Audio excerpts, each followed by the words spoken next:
Thank you so much, Doctor. I and my colleague Bunny is also here. We have lots of questions, but very little time. We want to make the most of it. Bunny, why don't you start Yeah. with your questions?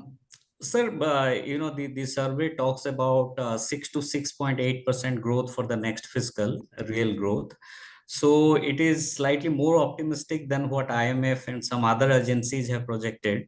So are you being a little bit more optimistic, or the agencies are a bit more on the conservative side? Look, I mean, when it comes to GDP forecasts, these are all within the realm of statistical deviations. IMF predicts 6.1%. Some other agencies are slightly on the higher side. And we ourselves have said the baseline is 6.5%, with downside risk dominating because of global factors. So I don't think we should be in an estimate such as GDP, which can be subject to so many extraneous influences. I don't think we should be worrying about a few basis points of difference. Okay. There is another highlight of this survey is that you expect private investment to pick up further. So, and, basically support the high level of public capex that we have seen in recent years. So, would it be broad-based, this private capex in the next fiscal? Is that what your assumption is? Yeah, we showed in the survey presentation this afternoon that in 10 out of the 10 sectors that we have information based on bottom-up quarterly earnings data, private sector capital investment in the first half of the current financial year is running ahead of what it was in the previous financial year. So we feel, barring global uncertainties, etc., this trend would continue. Okay. Doctor, on this, if I may ask, Bani, is this, you mentioned about this gross, that the first quarter is actually better than, I think, the first quarter since FY15. That's what the report also, the survey also points out. But this gross capital formation rate, currently at around 29% or so, when do you think we can, going the way things are, get to those 32, 33%?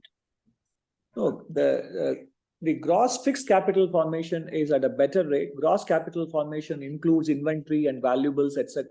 So there will be a difference between the two in the first place. Gross fixed capital formation is already about 30%.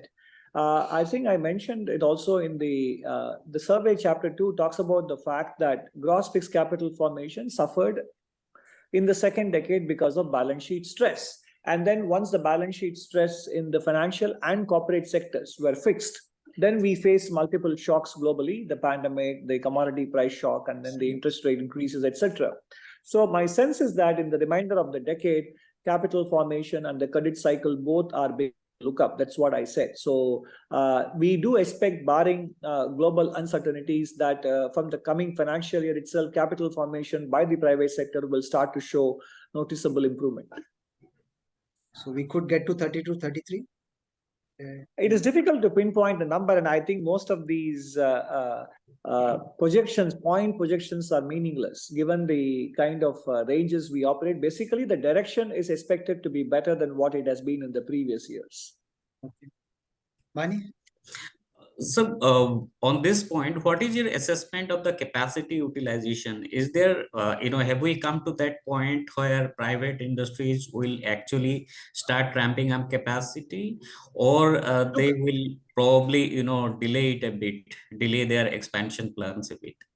Look, I can't be speaking on their behalf. All I can say is capacity utilization rates are at levels where in the past it has resulted in capacity expansions, and some of them have already indicated that. And I have pointed to the evidence available from the data that they themselves have submitted in their earnings reports that their capital formation investment rates have picked up.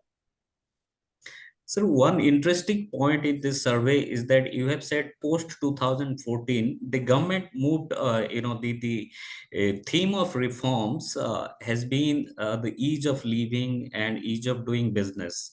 So going forward, can we expect this theme to be expanded further, or the government will, come out with a new theme to push reforms? No, this is a continuous and running theme. Just as I mentioned, social inclusion, inclusive growth is also a leitmotif, i.e. a recurring theme of this government. Some of these things will not necessarily become irrelevant.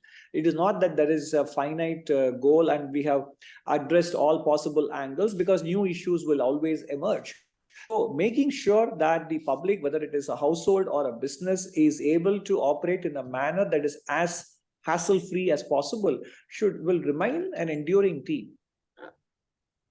Okay. If I may ask one point, Doctor, you mentioned this point very interestingly. Actually, you mentioned that given the external challenges that we have, that an important driver will be the domestic demand, domestic investment. That's going to be an important driver. And towards the end, you mentioned about this domestic challenges that we need to overcome. That can perhaps make all of this possible. And you talk about disinvestment from inspection and others. Can you just elaborate a bit on that? What kind of challenges you think in the interim we can deal with? I wouldn't call them challenges. I would mention them. I would call them priorities.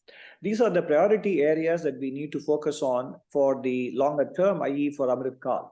And I think I mentioned several areas. Of course, there are always more areas to look at, but I've chose one that I think were important, which is to administrative reforms, enforcement of contracts, and then also license inspection compliance environment or ecosystem to be dismantled, because if you want to grow micro, small, and medium enterprises, and we have to free up their bandwidth to address their management issues and marketing issues and financing issues, and they can't be bogged down in LIC.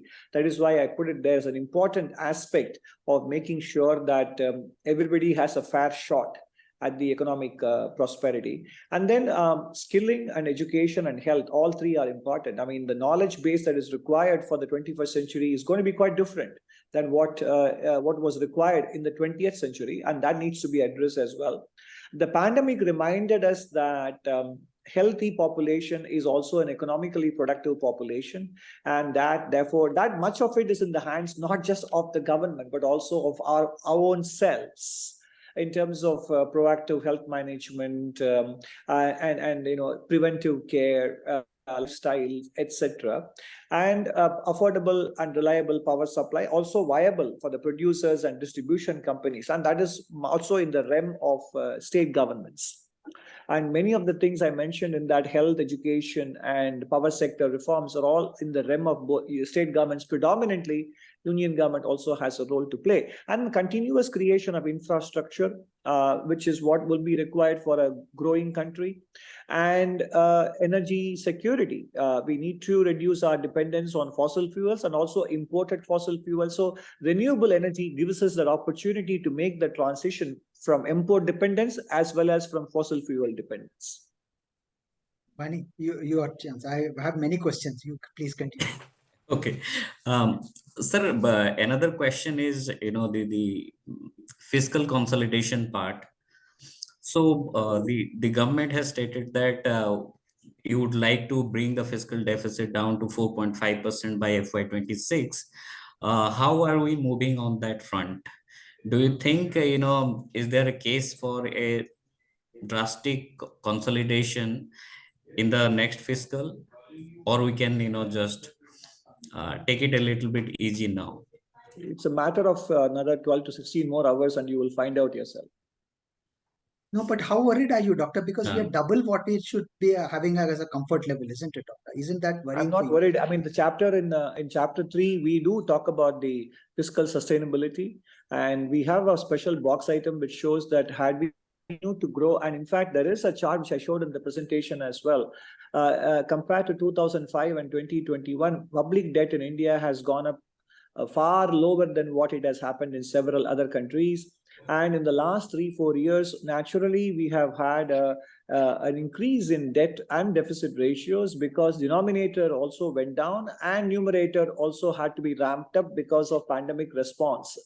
So, and we have shown in a box item in chapter 3 that if nominal GDP growth runs at about 10% per annum on average for a few more years, then these deficit and debt ratios will come down meaningfully. Mm-hmm. Sir, another question is, how soon and how credibly we can move on, reforms in factors of production, especially in land and labor and capital. So, Yeah, sorry, continue, please. yeah. So your thoughts? No, I mean, these are areas that are jointly in the hands of both union and state governments, and many state governments have been taking actions. Labor code, for example, is an advanced stage of implementation in several states, and also states are pursuing land reforms in their own way. And I think these are political economy areas. They are not the same as product market liberalization and financial sector liberalization, and even external sector liberalization that was done in the 90s and in the early part of the new millennium. So these things will take time, but once they happen in a manner, in India's case, they always happen in a manner that endures. Sir, given the high interest rate regime, I mean, everybody can understand will appreciate the challenges. But given the high interest rate regime, not just in India, but all over the world, and given the strong external headwinds, is there a case for some sort of easing in rates, in the probably the second half of the next fiscal to prop up growth? Because the growth at this point of time needs some kind of, nurturing. Inflation will probably take care of itself once commodity prices ease. I would leave it to RBI to answer that question. But the cost of borrowing is still worrisome, isn't it? Real policy rates are not too high comparison to historical averages, and interest rate cycles do go up and down. Okay. But it won't deter private companies from investments, this borrowing cost. I don't think so. I don't think the interest rates are a deterrent. If you look at India as well as global economies, interest rates do not figure as an important determinant as much as we think it is. Basically, companies look ahead at the demand outlook. And if you look at the financing conditions in the RBI surveys, they don't come across as being too onerous or a barrier for capital investment. And also you look at the actual data. As I mentioned, in the first half of the current financial year, 10 out of 10 private corporate sector listed companies, their investment levels have picked up compared to the previous financial year. That's the evidence in front of you.